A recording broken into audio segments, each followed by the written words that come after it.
Welcome to official YouTube channel of Mountain View Prep School. Subscribe our channel and press the bell icon for more updates. Hello students, good morning. I am Aditya Kumar from Mountain View Prep School. I am going to start calendar. हम लोग अभी calendar का basic part पढ़ने जा रहे हैं. जैसे calendar में year, months, weeks and so on. तो अभी हम लोग जीरो से शुरू करेंगे कैलेंडर को पढ़ना और करीब हम लोग बहुत सा पुराने डेट को हम लोग फाइंड आउट करेंगे. जैसे 1492, 15 अगस्त 1947 एंड 26 जनवरी 1950 को वो कौन सा दिन वहाँ पे वो दिन फाइंड आउट करना है. एंड चलिए हम लोग शुरू करते हैं कैलेंडर का बेसिक पार्ट. अब हम लोग जानते हैं कि 1 ईयर में 365 डेज होता है और 1 ईयर में 366 डेज होता है. 365 डेज होता है उसे क्या कहते हैं और 366 डेज होता है उसे हम लोग क्या कहते हैं. चलिए देखते हैं और हमारे साथ साथ आप लोग भी नोट डाउन करते रहें. फर्स्ट, 1 ईयर में 365 डेज होता है एंड 1 ईयर में 366 डेज होते हैं. जब 365 डेज होगा तो फरवरी 28. जब फरवरी 28 का होगा तो उसको बोलते हैं हम लोग नॉर्मल ईयर. क्या बोलते हैं? Normal year. एंड जब 1 ईयर में 366 डेज होंगे तो फरवरी का मंथ हो जाएगा number of days in February 29. And जब फरवरी 29 का होगा तो उसे हम लोग बोलते हैं लीप ईयर. Leap year. और लीप ईयर नॉर्मल ईयर. कोई पूछे आपसे कि एक नॉर्मल ईयर में कितने दिन होते हैं तो 365 डेज. एंड एक लीप ईयर में कितने डेज होते हैं 366 डेज. कहने का मतलब है जब ये लीप ईयर आएगा तो फरवरी ऑटोमेटिक 29 डेज का हो जाएगा.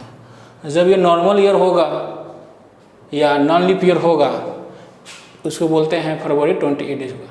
लीप ईयर को हम लोग बोलते हैं, इसको अधिवर्ष भी कहा जाता है. एंड अब हम लोग पढ़ने जा रहे हैं कि लीप ईयर और नॉर्मल ईयर को फाइंड कैसे करते हैं. जैसे नॉर्मल ईयर को अगर 4 से डिवाइड करते हैं और रिमेनिंग 1 बचता है तो उसको बोलते हैं नॉर्मल ईयर. लीप ईयर को 4 से डिवाइड करते हैं और रिमेनिंग 0 बचता है तो उसको बोलते हैं हम लोग नॉर्मल ईयर. जैसे फरवरी अगर इसको 4 से डिवाइड किया जाए और रिमेनिंग 0 हो तो ये लीप ईयर होता है. क्या होता है? Leap year. जैसे एग्जाम्पल देखिए. पहला 2012.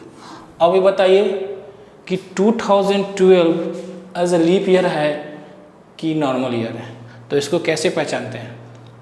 सबसे पहली बात यह है कि 4 से डिवाइड कीजिए. अगर 4 से अगर पूरे से पूरा ये डिविजिबल हो जाए तो वह लीप ईयर होगा. अगर 4 से अगर पूरी तरह डिविजिबल नहीं हो तो वह नॉर्मल ईयर होगा. तो 4 से हम पूरे नंबर को डिवाइड नहीं करेंगे.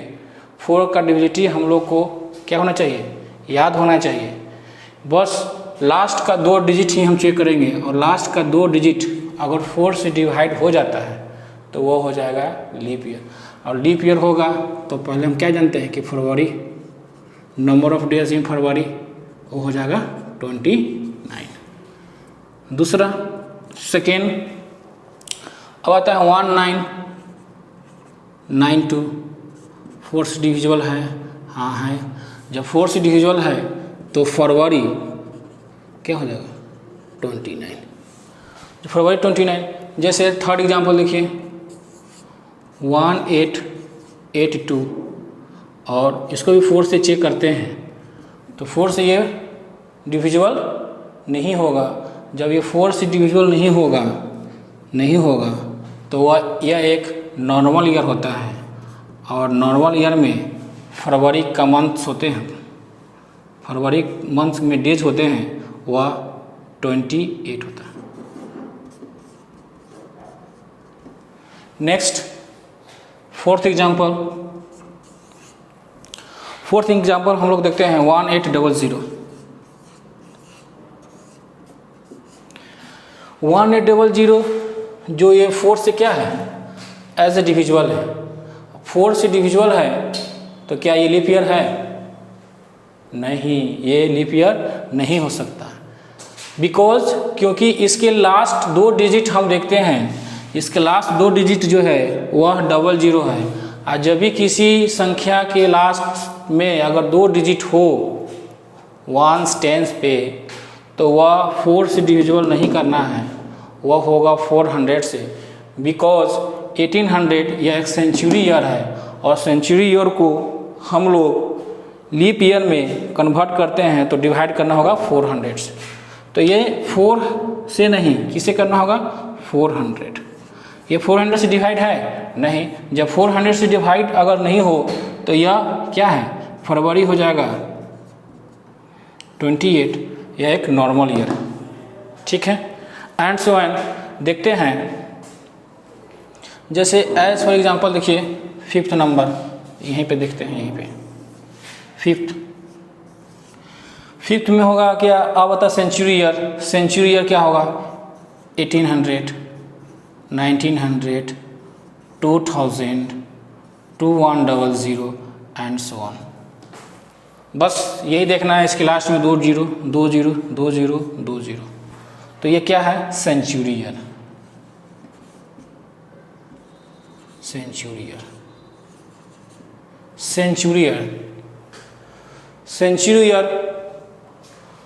अब देख सेंचुरी ईयर को कैसे हम लोग फाइंड करते हैं, पूछेगा 2006 नंबर, देखिए 6 नंबर यहाँ पे लिख देता हूँ, चलिए 6 नंबर एग्जाम्पल नंबर 6 यहाँ पर ध्यान दो। एग्जाम्पल नंबर 6 पूछेगा 2000 या लीप ईयर है कि सेंचुरी ईयर है कि क्या है, तो 2000 4 से डिवाइड नहीं करेंगे। क्यों नहीं करेंगे, इसके लास्ट में 2 डिजिट क्या है 0 है, तो इसको हम 400 से डिवाइड करेंगे, और 400 से अगर ये 2000 डिविजिबल हो जाएगा तो उसको हम लोग बोलेंगे लीप सेंचुरी ईयर। और लीप सेंचुरी ईयर अगर लीप ईयर हो जाए तो फरवरी का मंथ, फरवरी का डे कितना हो जाएगा 29। एंड इसी तरह से कि अगर हम 400 से किसी भी सेंचुरी ईयर को डिवाइड करते हैं, अगर वो डिविजिबल हो जाए तो रिमाइंडर 0, और फरवरी में जो मंथ के जो डेज होंगे वो हो जाएंगे 29। नेक्स्ट टॉपिक है तो इसको बोलेंगे हम लोग लीप ईयर। चलिए नेक्स्ट टॉपिक हम लोग अब डिस्कस करेंगे। नेक्स्ट टॉपिक में अब हम लोग देखेंगे कि एक क्वेश्चन है आपको बताया जाता है। पहला क्वेश्चन, इसको आप लोग नोट करते रहिए, बहुत ही बेसिक चीज़ है। एंड नेक्स्ट एक क्वेश्चन कैलेंडर का फर्स्ट क्वेश्चन देखिए,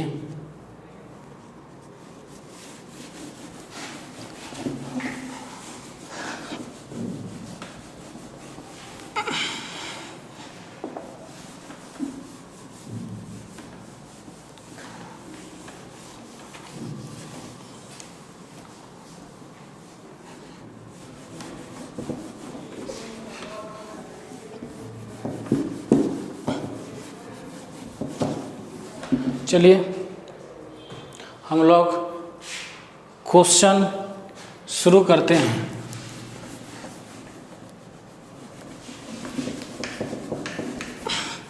क्वेश्चन लिखिए, जैसे फाइंड आउट क्वेश्चन 1, फाइंड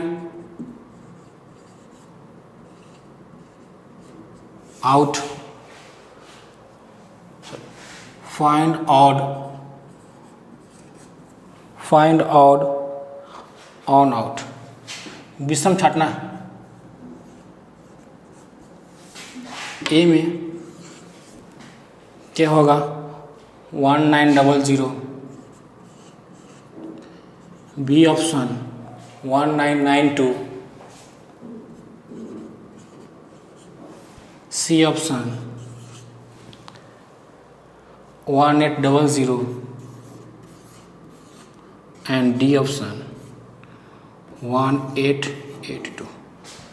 तो फर्स्ट ऑफ देखेंगे कि कौन लीप ईयर है और कौन नॉर्मल ईयर है। तो यह एक नॉर्मल ईयर है क्योंकि यह सेंचुरी ईयर है और सेंचुरी ईयर 400 से डिवाइड करना है।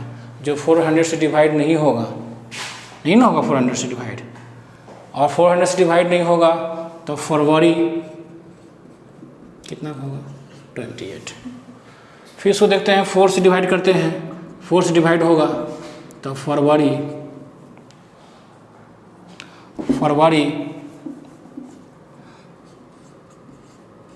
क्या होगा 29। 1800 400 से डिवाइड करना है, 400 से डिवाइड नहीं होगा तो फरवरी क्या होगा, फरवरी का डेज 28। 4 से डिवाइड नहीं होगा, जब ये 4 से डिवाइड नहीं होगा फरवरी का डेज हो जाएंगे 28, मतलब आपका ये ऑड हुआ बी ऑप्शन, क्योंकि सब ऑप्शन में 28 एक ही ऑप्शन में है जो फरवरी में 29 डेज होते हैं, और फरवरी में 29 डेज होंगे तो वह एक लीप ईयर होगा and 192 is a leap year. इसी तरह से आज हम कुछ एक स्पेशल चीज़ बताने वाले हैं। हम लोग पहले से जानते हैं कि लीप ईयर 4 साल के बाद आता है, वी नो एवरीबॉडी। लेकिन आज हम लोग पढ़ेंगे कि लीप ईयर कभी कभी 8 साल के बाद भी आता है, 8 इयर्स। चलिए हम लोग इस पर अब डिस्कस करते हैं कि 8 इयर्स के बाद कैसे क्यों आता है लीप ईयर।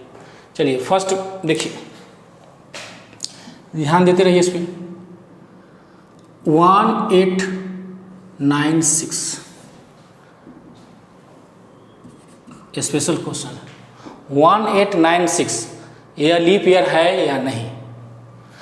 यस, ये 4 से डिवाइड हो जा रहा है, जब 4 से डिवाइड होगा तो वह लीप ईयर होगा, और लीप ईयर होगा तो फरवरी 29। ठीक है, चलिए 1896 के बाद आता है 1897।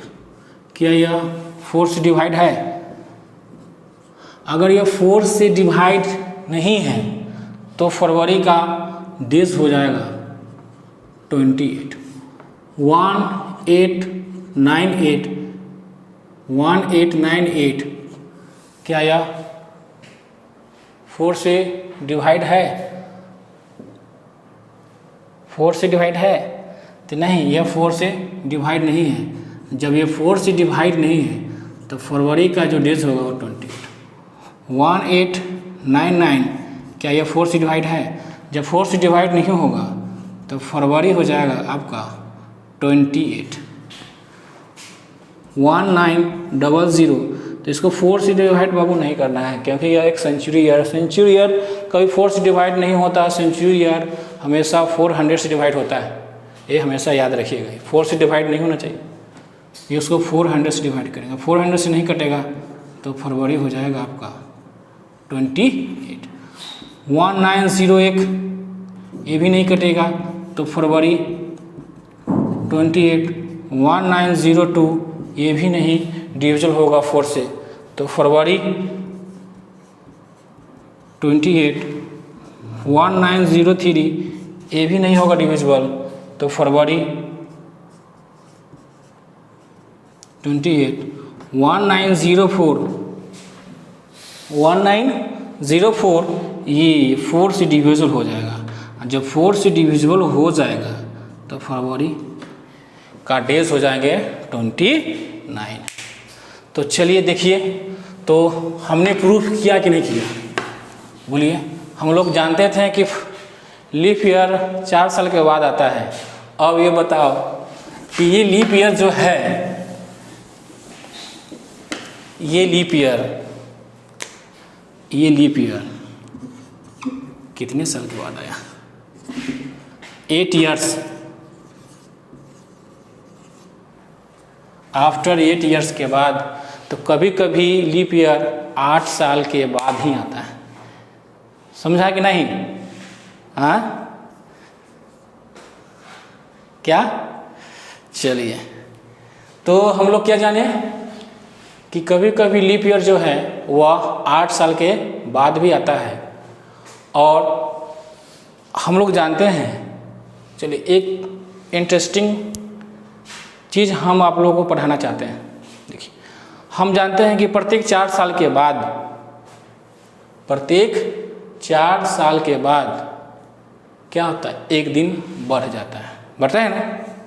ये हम लोग भी जानते हैं, आप लोग भी जानते हैं कि प्रत्येक 4 साल के बाद एक दिन बढ़ेगा।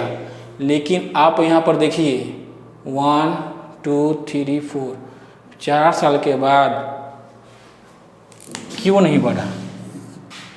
ये 4 साल के बाद आफ्टर 4 इयर्स ये क्यों नहीं हुआ? फरवरी यहाँ पे 28 का 28 ही क्यों रह गया? तो इसी के बारे में हम लोग अब चर्चा करेंगे कि 4 साल के बाद ये फरवरी 28 ही क्यों रह गया, ये 29 क्यों नहीं हुआ? क्या अर्थ कहीं जाके छिप गया था? यही चीज़ थोड़ा हम लोग रफली आइडिया बताना चाहते हैं कि ऐसा हुआ क्यों। चलिए देखते हैं। चलिए, first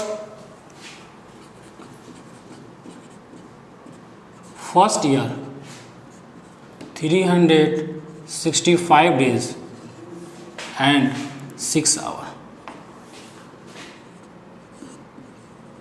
second year 365 days and फिर से 6 hours। Third year 365 days 6 hours and fourth year 365 days 6 hours। तो हम लोग क्या पढ़ रहे हैं कि 4 साल के बाद एक दिन क्यों बढ़ जाता है। अब यहाँ पर देखिए 4 साल के बाद एक दिन नहीं बढ़ा, 29 की जगह पर 28 हो गया। ऐसा क्यों हुआ? तो अब हम लोग यहाँ पर जानेंगे आखिर ऐसा क्यों होता है। तो first year 365 days 6 hours, second year 365 days 6 hours and third year 365 days 6 hours and fourth year 365 days and 6 hours। तो फोर्थ ईयर जो है ये क्या हो जाता है? वो ये सब मिलकर 24 आवर होता है। तो 24 आवर होता है, तो यहाँ पर टोटल ये एज्यूम होकर 1 डे में कन्वर्ट हो जाता है। तो ये हो जाएगा 366 डेज फोर्थ ईयर। तो यहाँ पर क्या हुआ? वही चीज़ जब ये रूल यहाँ फॉलो किया तो यहाँ पर क्यों नहीं रूल फॉलो किया? सॉरी, यहाँ पर रूल फॉलो क्यों नहीं किया? तो इसलिए कि अब हम लोग बताते हैं कि ये जो 6 घंटा है, 6 आवर है, ये 6 आवर 365 days 5 आवर कुछ मिनट कुछ सेकेंड की कमी रहता है। ऐसे यूजुअल हम लोग मान लेते हैं 6 आवर होता है, लेकिन ये कुछ मिनट कुछ सेकेंड, कुछ मिनट कुछ सेकेंड, फिर कुछ मिनट कुछ सेकेंड, कुछ मिनट कुछ सेकेंड, कुछ मिनट कुछ सेकेंड, जो एक एज्यूम बना लेते हैं जो वह 24 आवर्स होता है। और ये ऐसा क्यों होता है? तो प्रत्येक 4 ईयर्स में देखिए 4, 8, 12, 16, 20 ... 100 तक। First leap year, second leap year, third leap year, fourth leap year. ऐसे देखो कि यहाँ पे कुछ मिनट कुछ सेकेंड यहाँ पे कमी, फिर कुछ मिनट कुछ सेकेंड यहाँ पे कमी, कुछ मिनट कुछ सेकेंड यहाँ पे कमी, कुछ मिनट कुछ सेकेंड यहाँ पे कमी। ऐसे कमी करते करते ये कितने बार कमी करता है? 24 टाइम्स। 24 टाइम्स जब हम लोग यहाँ पर जाते हैं 100 सेंचुरी ईयर में, वही एक दिन जो है वह पूरे मतलब अर्थ के रोटेशन के कारण वह एक दिन जो है वह कम हो जाता है। इसलिए जब हम लोग सेंचुरी में जाते हैं तो फरवरी जो है वहाँ पे क्या होगा? 28। ये फिर ये फुलफिल कब करेगा? यह फुलफिल करेगा आपका लीप सेंचुरी ईयर में, जब फिर 400 पर जब हम लोग जाएंगे तो फिर वह एक दिन क्या होगा? इंक्रीज कर जाएगा। कैलेंडर का नेक्स्ट पार्ट 2 हम लोग डिस्कस करेंगे।